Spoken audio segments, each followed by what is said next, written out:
Coming up, a new opportunity for a mom and her 3 sons when Habitat for Humanity goes green in Westford. And I know exactly the train that I would go to Treblinka. A husband and wife tell how they survived the Holocaust. It's all ahead.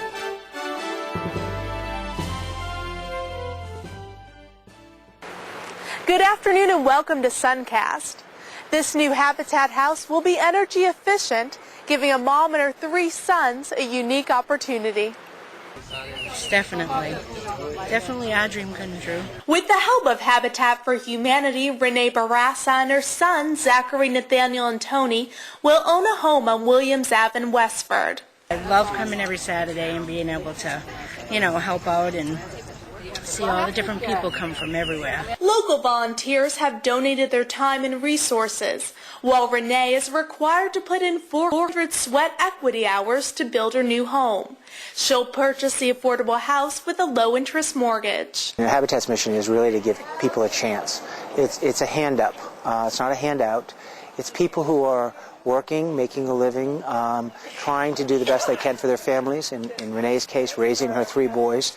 The house will be built with over 100 ways to save energy.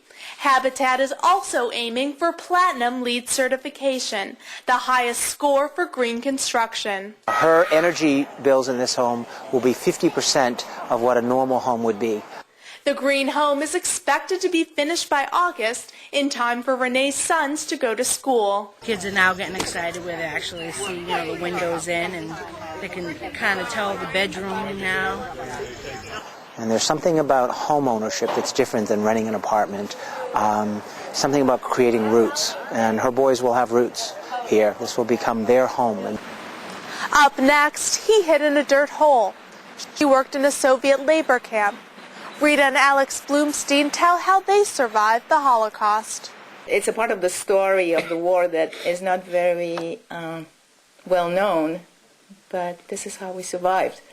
Rita Blattberg Bloomstein and her husband Alex are Holocaust survivors. Rita's family fled Krakow, Poland and worked in Soviet labor camps. It was a very difficult life. I mean, if you ever heard of Soviet labor camps, it wasn't exactly a picnic, but that's how we survived. Had we stayed in with the Germans, our chances of survival were essentially nil.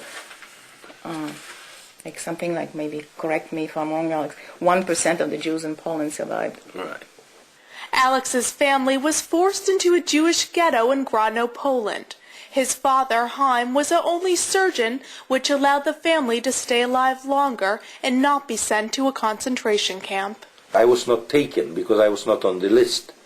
As a family of the only surgeon, I was not on the list. And my father, I know exactly the train that I would go to Treblinka, but it was in February. But until February there were at least 3 or 4 waves of deportation, and after every wave of deportation there were people that were shot on the street. Alex's father helped the family escape to the country, where they lived for 18 months in a dirt hole.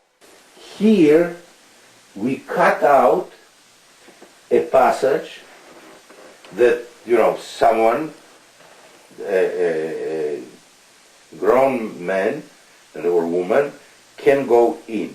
All right? So the hole was there. We put planks on top, clay, and here was the entrance. The entrance You could crawl in there. You could crawl in there. You could just crawl one after another in this. Alex and Rita are both former UMass Lowell professors who have written books to document their experiences. Alex is the author of A Little House on Mount Carmel, and Rita like Leaves in the Wind. Thanks for joining us. This Friday, we'll learn how to ride a Segway and take you to one of Lowell's landmark spots for some summer food. We hope you'll check back in with LowellSun.com for the latest news and information. Have a great afternoon.